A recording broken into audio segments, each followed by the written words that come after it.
Hello' students, তোমালোক সকলোকে পুনৰবাৰ উন্নত ভিডিঅ'লৈ স্বাগতম জনাইছোঁ। আজিৰ এই ভিডিঅ'টিত অসম জাতীয় বিদ্যালয়ৰ চতুৰ্থ শ্ৰেণীৰ ইংলিছৰ লেচন নম্বৰ 11 দ্য ষ্টেৰী স্কাই এই লেচনটি ধুনীয়াকৈ তোমালোকক বুজাই দিবলৈ চেষ্টা কৰিম। গতিকে ভিডিঅ'টো তোমালোকে মনোযোগেৰে শেষলৈকে চাবা, তেতিয়াহে তোমালোকে ভালদৰে বুজি পাবা।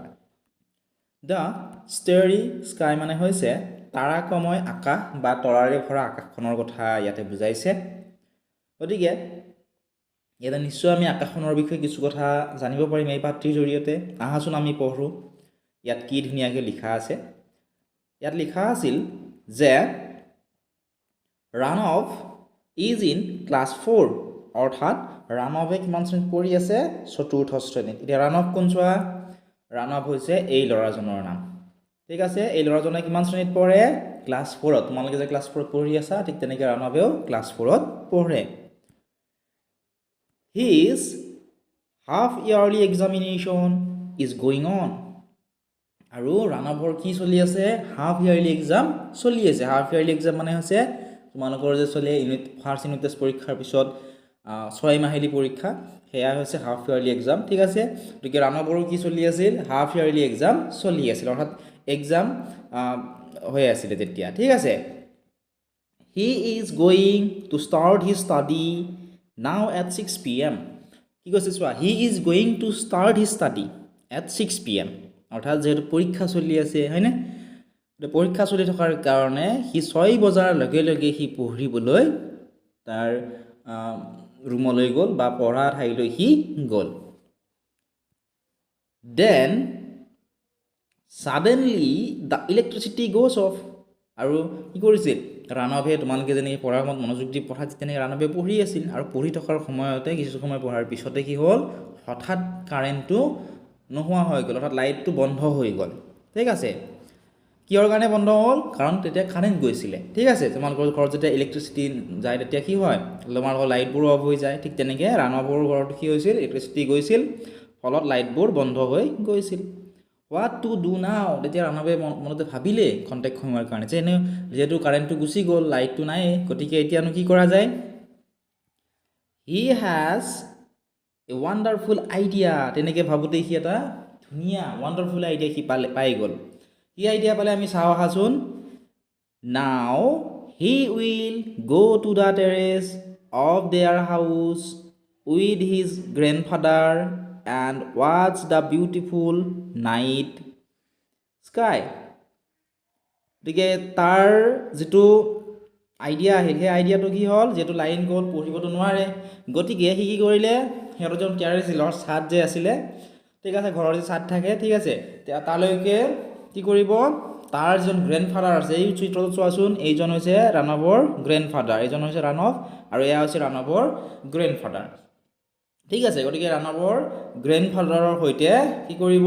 ধুনীয়া আকাশখন চাবলৈ সি যাব বুলি থিৰাং কৰিলে। ঠিক আছে, যিহেতু কাৰেণ্ট গুচি গ'ল, সি কৰিব তাৰ ককাকৰ সৈতে সি সিহঁতৰ টেৰেছত বহি ধুনীয়াকৈ আকাশখন চাব। নেক্সট চাওঁ আহা। His grandfather doctor Anil Kumar Das is a famous astronomer. কি কৈছে চোৱা? হিজ গ্ৰেণ্ডফাদাৰ, তেওঁৰ গ্ৰেণ্ডফাদাৰৰ নাম কি আছিলে? তেওঁৰ গ্ৰেণ্ডফাদাৰৰ নাম আছিলে ডক্টৰ অনিল কুমাৰ দাস। ঠিক আছে, ডক্টৰ অনিল কুমাৰ দাস আছিলে। মনত ৰাখিবা, পৰীক্ষাত কেতিয়াও সুধিব পাৰে যে ৰাণৱৰ যিজন গ্ৰেণ্ডফাদাৰ আছিল তেওঁৰ নামনো কি হয়। ঠিক আছে, গতিকে তোমালোকে মনত ৰাখিবা ডক্টৰ অনিল কুমাৰ। গতিকে তেওঁৰ গ্ৰেণ্ডফাদাৰ আছিল অনিল কুমাৰ দাস। তেওঁ এজন কি হৈছে? ফেমাছ এষ্ট্ৰনমাৰ। ফেমাছ এষ্ট্ৰনমাৰ মানে হৈছে জ্যোতিৰ্বিজ্ঞানী আছিলে তেওঁ, যিয়ে মানে ধৰা গ্ৰহবোৰৰ বিষয়ে বা সৌৰজগতৰ বিষয়ে এনেকুৱা ধৰণৰ ষ্টাডিবোৰ কৰে। He tells Ranav interesting stories about the sky. তেওঁ কি কৰে?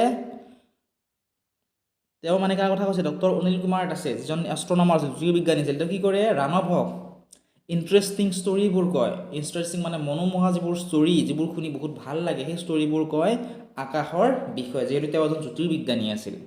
ঠিক আছে, Ranav is passionate about sky, the sun the moon and most of all the twinkling stars of a clear night sky.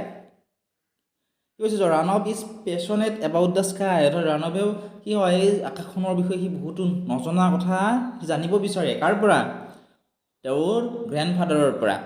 যেনেকুৱা আকাশখনৰ বিষয়ে, সূৰ্যটোৰ বিষয়ে, চন্দ্ৰটোৰ বিষয়ে, প্ৰায় সকলোবোৰ বিষয়ে, সৌৰজগতত যিমানবোৰ বস্তু আছে সকলোবোৰ বিষয়ে জানিবলৈ বিচাৰে। বা সৌৰজগতত যিবোৰ গ্ৰহ আছে, যিবোৰ উজ্বলি থকা গ্ৰহ যিবোৰ আছে, যেনে ক্লিয়াৰ নাইট স্কাই, মানে যেতিয়া ধুনীয়াকৈ সেই গ্ৰহবোৰ দেখিবলৈ পোৱা যায়, ঠিক আছে।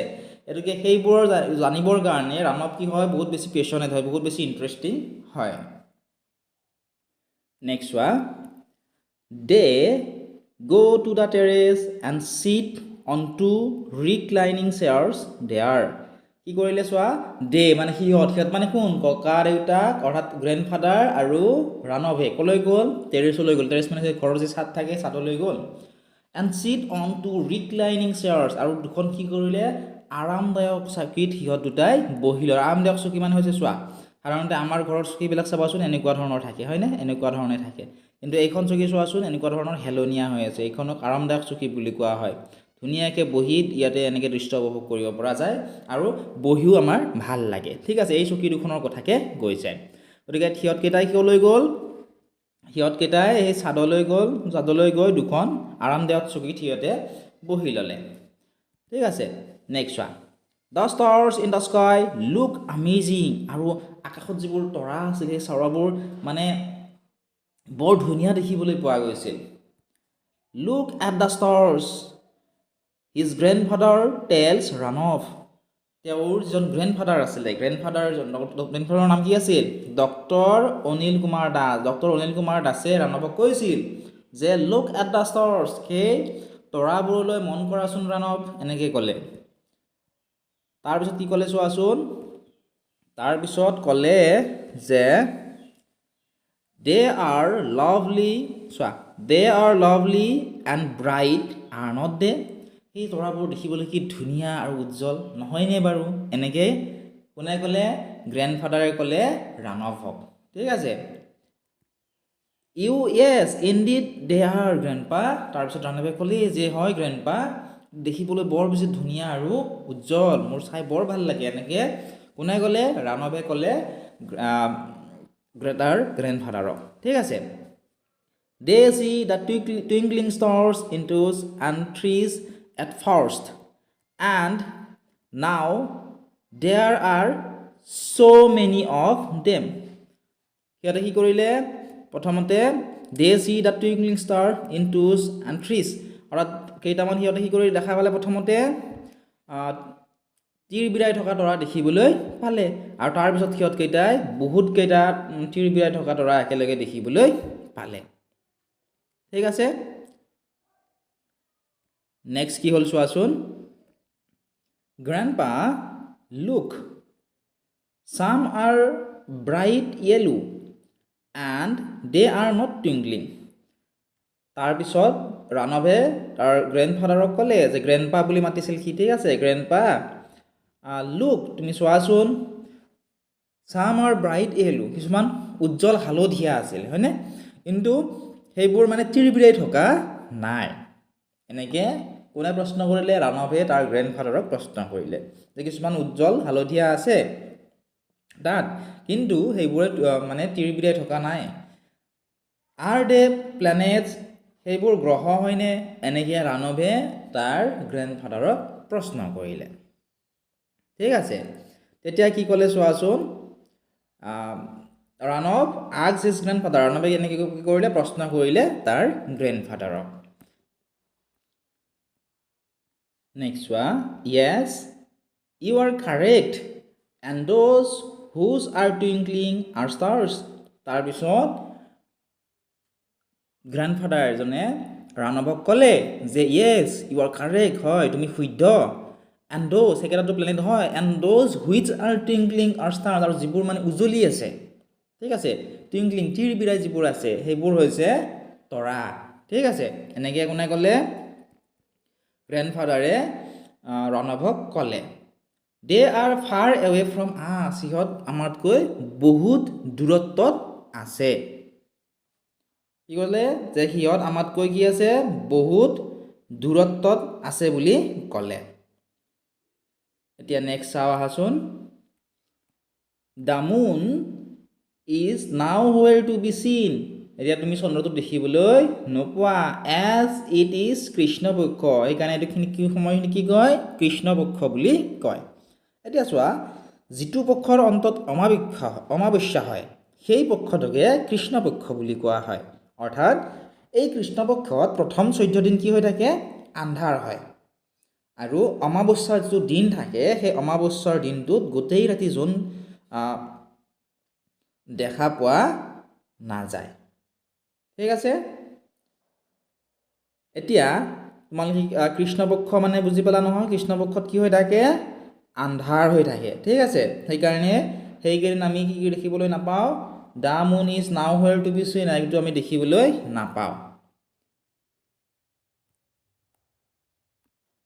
right above their head they see a group of 7 stars forming a pattern কি কৈছে চোৱা right above their head অৰ্থাৎ সিহঁতেতো ছাদত বহি আছে গতিকে সিহঁতৰ এই আকাশৰ ওপৰত অৰ্থাৎ মূৰৰ ওপৰত আকাশ আছিলে হয়নে নহয় ইয়াত য'ত আছিলে তাৰ ওপৰত আকাশ আছিল গতিকে right above their head সিহঁতে ওপৰৰ ফালে যেতিয়া চালে মূৰ দাঙি তেতিয়া they see a group of 7 stars forming a pattern কিয়তে কি দেখিবলৈ 7টা ষ্টাৰ অৰ্থাৎ তৰাই এটা থুপ বান্ধি থকা হিয়ত কেইটাই দেখিবলৈ থুপ বান্ধি থকা দেখিবলৈ হিয়ত কেইটাই পালে ঠিক আছে নেক্সট কৈছে যে it's called Saptarshi Mandal and Ursa Major in English এইখিনি কি বুলি কোৱা হয় সপ্তৰ্ষি মণ্ডল বুলি কোৱা হয় যেটো 7টা আছে হয়নে 7 ষ্টাৰ আছে চোৱা 7 ষ্টাৰ থকা কাৰণে এইখিনি কি কোৱা হয় সপ্তৰ্ষি মণ্ডল বুলি কোৱা হয় আৰু ইংলিছত সেইখিনিক উৰ্ছা মেজৰ বুলি কোৱা হয় ঠিক আছে নেক্সট কি কৰিলে চোৱা there are many more such groups of stars in the sky হলে যে এনেকুৱা ধৰণৰ আৰু বহুত কেইটা কি আছে আকাশত গ্ৰুপ আছে অৰ্থাৎ কি হয় থুপ বান্ধি থাকে অৰ্থাৎ একেলগে থাকে these groups are called constellations অৰ্থাৎ এনেকুৱা ধৰণৰ যিবোৰ গ্ৰুপ আছে এই গ্ৰুপবোৰক constellations বুলি কোৱা হয় ঠিক আছে এনেকুৱা ধৰণৰ বহুতো গ্ৰুপ আছে সেই যিবোৰ গ্ৰুপ অৰ্থাৎ যিবোৰ থুপ বান্ধি থাকে সেই থুপ বান্ধি থকাবোৰক কি বুলি কোৱা হয় constellations অৰ্থাৎ অসমীয়াত যদি আমি কওঁ এইটো নক্ষত্ৰ মণ্ডল বুলি কোৱা হয় Ranov tries to figure out some more groups of stars Ranove কি কৰিলে এনেকুৱা ধৰণৰ আৰু এনেকুৱা ধৰণৰ গ্ৰুপ আকাশত দেখিবলৈ পায় নেকি সি চাবলৈ ধৰিলে ফিগাৰ আউট কৰিবলৈ ধৰিলে ঠিক আছে suddenly the night sky is lit up হঠাৎ কি হ'ল সেই যিবোৰ আকাশৰ যিবোৰ বস্তু আছিল তৰাবোৰ আদিবোৰ মানে ভালদৰে দেখা নোপোৱা হ'ল the stars are vanishing যিবোৰ তৰা আছিল এইবোৰ প্ৰায় নেদেখাৰ নিচিনা হৈ গ'ল Ranov cries out Ranove তেতিয়া কি কৰিলে কান্দিবলৈ ধৰিলে গ্ৰেণ্ডপা বুলি ঠিক আছে তোমালোকে যেনেকৈ কিবা এটা নিদিলে তোমালোকে কান্দিবলৈ ধৰা ঠিক তেনেকৈও Ranove কি কৰিলে কান্দিবলৈ ধৰিলে I can't see the stars Ranove কি কাৰণে কান্দিছিল Ranove কৈছিল যে গ্ৰেণ্ডপা এনেকৈ কান্দি কৈছিল যে মই ষ্টাৰ তৰাবোৰ দেখিবলৈ পোৱা নাই তোমালোকে যেনেকৈ সৰু সৰু কথাতে কান্দি দিয়া ঠিক তেনেকৈ Ranoveও তৰাবোৰ দেখা নোপোৱাৰ লগে লগে কান্দি গ্ৰেণ্ডপাক ক'বলৈ ধৰিলে যে গ্ৰেণ্ডপা মই তৰাবোৰ দেখিবলৈ পোৱা নাই where have they gone সিহঁতকেইটানো কলৈ গ'ল এনেকৈ গ্ৰেণ্ডপাক প্ৰশ্ন কৰিলে সি কান্দি কোনে প্ৰশ্ন কৰিছিল Ranove কৰিছিল তাৰ গ্ৰেণ্ডপাক কৰিছিল ঠিক আছে গ্ৰেণ্ডফাদাৰক they have not gone anywhere Ranov তেতিয়া Ranovৰ গ্ৰেণ্ডফাদাৰজনে বা গ্ৰেণ্ডপাই Ranovক কি কৰিলে